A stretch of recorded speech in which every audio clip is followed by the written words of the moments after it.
L'innovation, c'est avec vous, Anis Mbida. Il va falloir se méfier un peu plus des caméras de surveillance parce qu'elles deviennent de plus en plus intelligentes, ces caméras. Oui, dans les films, on voit souvent des policiers lancer une recherche sur toutes les caméras de vidéosurveillance et retrouver comme ça en 2 clics un suspect au milieu de la foule ou une voiture dans les bouchons.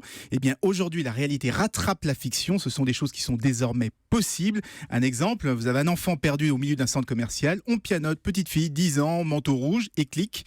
Le système est capable de retrouver l'enfant dès qu'il passe devant une caméra de surveillance. Alors avec un enfant perdu, on est tous d'accord, c'est génial, mais il peut aussi y avoir des dérives. Que dit la Commission nationale informatique et liberté, la CNIL ? Elle est très vigilante parce qu'en France, la reconnaissance des visages est totalement interdite si on ne donne pas son accord. Et par exemple, pour retrouver la petite fille, les spécialistes français de la société TEB, eux, ils vont systématiquement flouter les visages et analyser plutôt le sexe, l'âge ou la couleur des vêtements, tout ça à partir de l'image.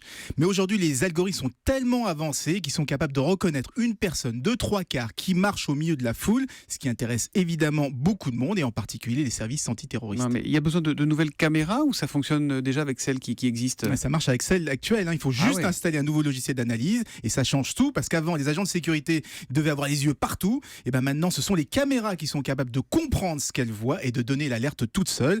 Ça veut dire que Big Brother est vraiment déjà là. Alors évidemment, attention aux dérives, mais comme vous le disiez, quand il s'agit d'aller attraper des terroristes, c'est quand même une bonne nouvelle. Merci beaucoup, Anis Mbida.